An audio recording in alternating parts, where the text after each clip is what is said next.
morning, good afternoon, good evening, no matter where you are in the world. This is Howie, and I'm here to help you win with money. Today is December 5th, 2022. This is the beginning of week number 49.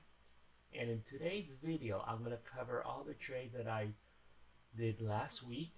And we're going to copy it from E-Trade into our Excel table, and then we're going to pivot it and then talk about some of the trades that we did. And before we go on, if you're on Facebook, join me in Investing 102 Facebook group. This is where I post many of my trades. After I do the trades, I will always post up my trades here, and you see it's just a screenshot of the trades itself. And a lot of times if I want to go into some details, I may show you some historical, how the trade happened and how I wrote.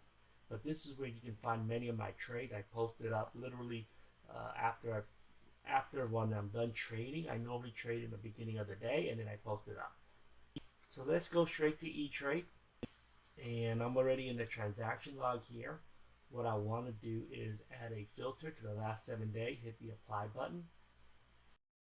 And then what I normally do is just copy these transactions into my pivot table. And then go to the pivot table here and then paste it in, and you'll see what it looks like. And then what I do is I normally delete some rows that I'm not going to use, things like these. And then I'm going to add in and fill in all the other rows. And with the magic of editing, it will be real quick. And this is what it looks like when I'm done. You see that I add a few extra columns on here so that when I do a pivot table, it will work out the way I want. And I add a couple comments, I number all the trades, and I add some extra stuff for myself. Let's save this.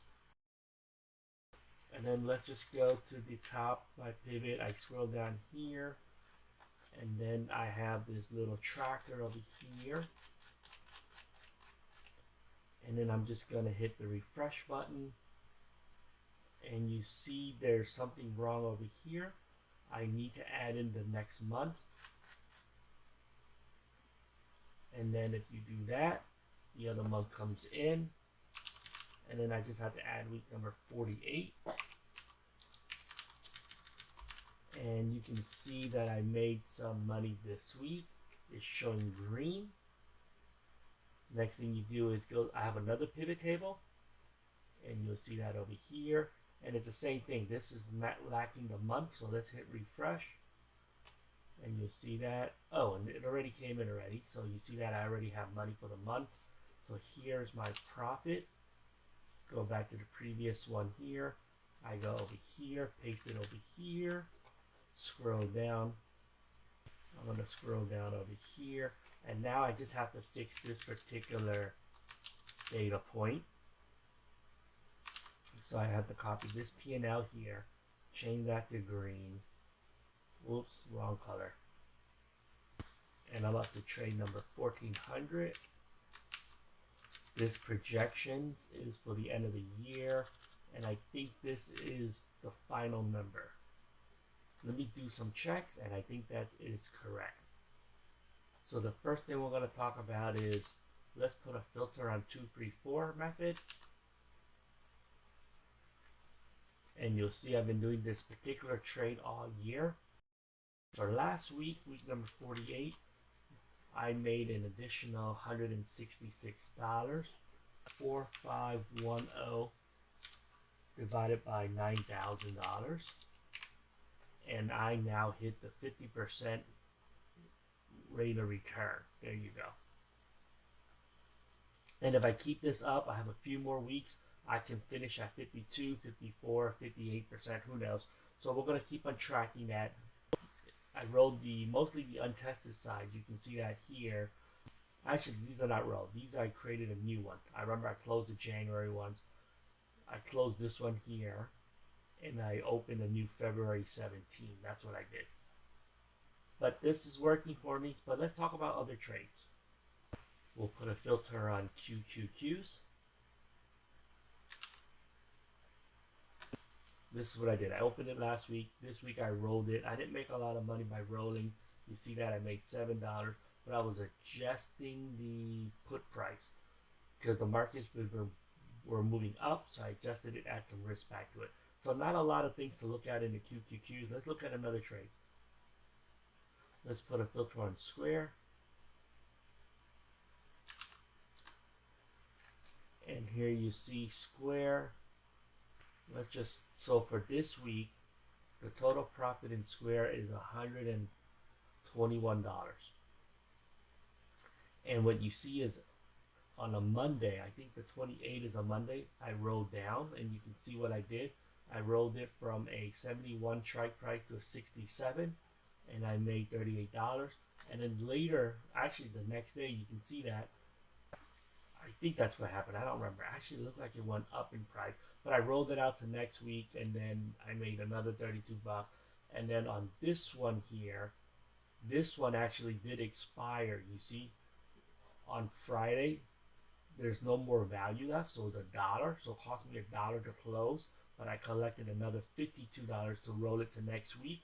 So I rolled this up and out. I moved the strike price. So I added 1 week of time, and I rolled the strike price up $4, and I collected $52 for a net profit of $51, which is not a bad week for Square. And like I said, I collected $121. Let's look what I did for Electronic Arts, EA. And I did one activity for EA. This is a cover call. Again, this is just a simple move. I rolled it up and out 1 week. And I waited until some of the premium decayed, and then I moved it out, and you see that $22. Going back to my sheet, if you put a filter on SPY, you see that some of the big money that I made this week was from this 13 contracts. I closed it over here, and it cost me $670, but I made profit on this one. I think I collected over $1 per contract, and I closed it at 52 each. And then I opened a new one here for February 17, and you see that I collected $1,300 up front. So the strategy is I'll wait on this. This is 81 days to expiration, so I have plenty of time. And I'm doing this on purpose because once you made money for the year, I have about 4 weeks left or 3 weeks left of trading for this year. I'm actually going to play a lot more conservative than I need to because I don't want to lose gains. So I'm sort of playing it very conservative. I'm not going for high ROI at this point. I'm just trying to maintain and not lose too much money between now and the end of the year. I said it in previous videos. This year is a great year to demonstrate why options trading has been really good. Most people's 401k plans or IRAs have dropped by 15 or 20%. In any case, that's it for this video. I had a great week. Week number 48 was awesome, and I'm looking forward to week number 49. With that being said, don't forget to like and subscribe. As always, let's do this together. Let's do this $1 at a time. Have a profitable day. Bye-bye.